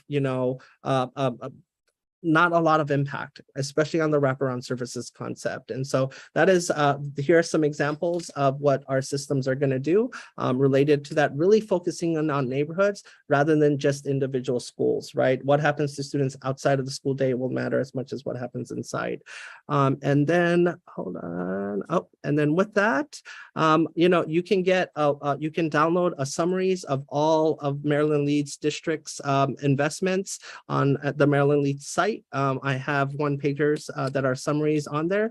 So definitely, if you are interested in learning more, you can access that. Please continue to encourage people to take our strategic planning survey to help inform the evolution of the department. It has been very helpful for me to just, for example, just reinforce the importance of literacy. We have about 24,000 Marylanders who have weighed in, and the number one thing, whether it be teacher, business partner, higher ed, Black, Latino, a student, teacher, the number one thing on the top right now in terms of priorities for them is literacy. Early literacy is there. So that is trending. And it's important to see that. And so I'm excited that Maryland Leeds is going to support that investment as well as ensuring more of our kids can be college and career ready by the end of 10th grade. I will stop there and I'm done today, other than the questions. Well, I love this. I love the Maryland Leeds, and I like the way that the strategies are intertwined and they're all dovetailing with the blueprint. It is disappointing to see that you didn't get a lot of attention for the innovative school models, because that's kind of close to my heart, but maybe next time. And so that is my question. Will there be a next time? Are you going to find me more ESSER dollars set aside? Do I know something that you don't? I mean, I did not want to squander the opportunity of these ESSER dollars. Remember, we pushed down the vast majority of the dollars to the system, and then I have a state set aside. I could have used it to just invest in department and staffing, but I wanted to push it down. But I didn't want to push it down without any strings attached. And so this was my opportunity to do it. Now, I think long term, I'm coming from a state where we had a permanent grow your own fund. I'm coming from a state we had an early college high school fund. I think we should think about some things like that to be able to build models of excellence over time. Yeah. Yeah, no, it's a very creative way to do that. Thank you. Dr. Lynch has a question. I just have a quick question because I think I agree with Dr. Doss. I think these things sound amazing and exciting. Great things are happening across the state of Maryland in education. I think just thinking about the fact that these are all funded with ESSER dollars was part of the submission, and part of what you're thinking about is that fiscal cliff. Should these things be effective, how will we continue as some of these funds start to sunset? Yeah, well, I mean, I can't fully answer that question, right? I think we need to look, our school systems don't often financially model for multiple years, right? We don't. We tend to just go one year to the next and we don't think about those things. And then Maryland, another unique element is what you do with education matters what your funding wants to do with education. And so that, as you know very well, that collaboration matters. I think for some of these things, yes, there's going to have to be long-term investment. Hence I said, if you throw in money, I will match, right? And so that's putting skin in the game. I think some of the initiatives, the retention bonuses, those are one time. That's to meet the challenging of the time, as Joe said, right? This is just to keep people stay. Don't go to Amazon. Don't quit teaching, right? But when it comes to the science of reading and those things, if these monies are available up to 2024 in the fall 2024, if we can get a critical mass of people trained up, right, it will pay for itself, right, in terms of dividends. The startup school models, yes, Montgomery County and others who are doing these things, they are going to have to find permanent funding on that. You're going to have to make sure, is it going to capture new enrollment? What's the cost to the higher ed partner? Those kinds of things are going to matter as well, right? And so we're kickstarting it. But I hope you're not launching a new school where you're going to tell your community you're going to shut down the agricultural center after, Maryland leaves. Clearly, the 4 million of innovative school models, Baltimore County is only using a portion of it, but they are clearly going to have other mixed sources to be able to sustain that. But I really did push for sustainability in the proposal process, and we have a lot of monitoring throughout. We are going to monitor, and this is a reimbursement approach. So if you're not hitting your metrics, we're going to have this conversation, and I'm not just going to do like other grants that MSD has done, like, here's what you wrote, and we'll see you during the grant report. Oh, it didn't happen. It's okay. That's not okay with me. So, yeah. If I could just add that some portions of many of these elements are related to things that need to be implemented as part of the blueprint. Not all of them, but many. And there is funding built into the blueprint funding formulas to support these new innovative school models, more apprenticeships, more this, that, and the other thing. And so, potentially there is a need for sort of startup funds to get to sort of, which is, I think, essentially what this is. Yeah. I'm just going to say, in theory, the funding is there for many of these things for the LEAs to be able to take it to the next step and actually implement it. Time will tell. And of course, that's what the implementation plans are for. I think Mr. Manco has the next question. I think one of the things that is most exciting to me about all this is there's just a tremendous amount of learning that will come from these various innovations. And I wanted to hear a little bit about processes that are in place for LEAs to elevate practices that they have seen that really, really work, and what your role is as kind of like a, kind of global arbiter to go through and say, gosh, what's going on in Kent County around, grow your own is really, really working, and starting to kind of amplify messages of certain LEAs that have really, done an excellent job in implementation, or just conceptually the structure that they've developed has been really effective and could be utilized in other places across the state. Absolutely. Great question. So one of the things we're doing all throughout implementation is there's mandatory drop-in sessions on a monthly basis to see how you're doing, and all the different school systems converge on that.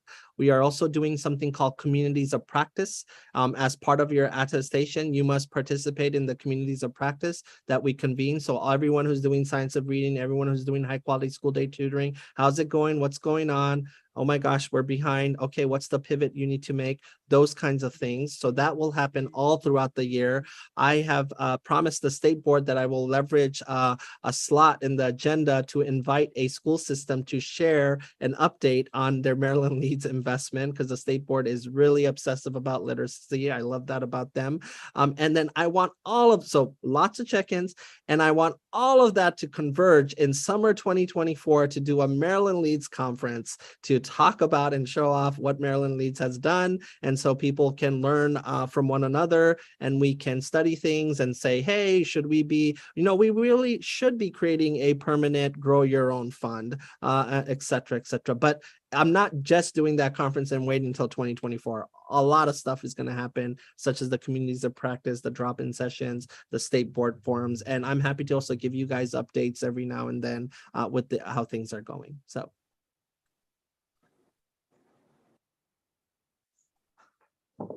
In addition, Mr. Harris? Thank you again for coming to speak with us today. And the innovation across the system is just awesome. And I'm excited to dig into several of those models, because I think there's a lot of promising stuff there.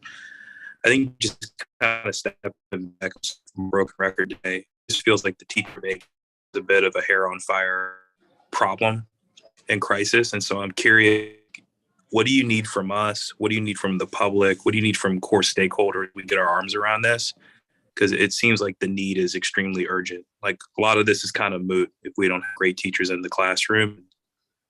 Yeah. It's been a mass exodus. Yeah. Fagan's asked me all the meaning of life questions today, but here's what I will share. I think, the implementation plan approach that is coming, the school systems have to submit their master plans in how they're going to realize the promise in all of the policy areas. What that experience is like, and one, in developing their plans, the flexibilities built into that, but not compromising on the outcome and the quality, that's going to matter immensely. So our school systems are going to need a lot of support to develop these plans. So I'm looking forward to collaborating with Rachel and doing a lot of these fall workshops and sessions and such, and what that looks like. But we're also going to have to look at, okay, this is when we said you have to get here by then, but is that still the date that makes sense, or should we adjust? Or we said you had to do 10 of these, we will be okay with 5 right now. So we need to, I'm just giving you an example. We need to make sure our hearts and minds and eyes are open to that. And I mean all 3 of those things at the same time, because they are 3 distinct things. And, flexibility without not compromising on quality and non-negotiables is important, but you can do those things. They're not in conflict with one another. I think the other thing that's going to matter is they submit their plans, and then you guys at the end of the year, MSD is supposed to come to you and tell you, hey, we recommend, here's how systems are doing. That process has to feel like a two-way dialogue, right? That we're listening, as Laura, Dr. Stapleton's shared, what are we learning from the visits, and we should apply that to a lesson learned rather than just running with the same version again. All those things are going to matter. So what do I need from you guys is to make sure you you have all that in mind. And we're not too rigid in places where we shouldn't be rigid in, and we have flexibility, right? You can ensure our teachers are trained up to the science of reading, and you can ensure flexibility in how they get there, right? And Maryland Leads created those multiple offerings, but they have to still ensure high quality instructional materials for teachers that are trained in the science of reading. So that's what I would share in terms of today.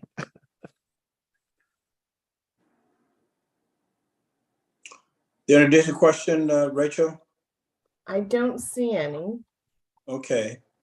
Well, listen, we have had a very good session today, and this is one of many that I hope we'll have throughout this entire process. We want to continue to build on this partnership and your tremendous work that you've done with your staff and providing us with a ton of information, and it's very thought-provoking. I really appreciate the thoroughness in which you've gone through making your presentations. They're really high quality and speak to the caliber of leadership and investment that you have made in making certain that we get the best information in order to make informed decisions. Again, thank you for today. If there are additional questions, we may get back to you. And also thanks again for the collaboration with our staff and making sure that many of these questions we can deal with before they rise to a difficult challenge. And I think we can continue to work with that as well. Are there any additional questions from the staff of Ms. Chaudhry before we leave? No, Mr. Chair, I was just going to say that we will see Mr. Chaudhry again in August. Okay. We'll be talking about expert review team plan again, and hopefully in a place where the AIB can act on the plan and approve it. And then also, I think a deeper dive into some of the teacher shortage issues. I think a lot of the questions today have really noted the urgency of that. Charlotte, in addition to the times that we've outlined that they're already on the schedule, if there are other times and events or things you need to bring to our full attention, please do not hesitate to do so. This is important enough, and we can interrupt or make adjustments to hear from you as well. Okay. Thank you so much. Rachel and my team hang out weekly. I like hanging out with you guys. We're going to get this right, and I really appreciate it. And like I said, I love hanging out with you guys and brainstorming on how to solve problems that we need to solve to get it right for our kids. And so have a great day. And you have a long meeting ahead of you. I'm going to go to my other meetings. I'll see you guys later. Bye. Thank you. Thank you. We scheduled the second part of the meeting at 3:30, and I know there may be some people tuning in at that time, so I don't feel comfortable starting that right away.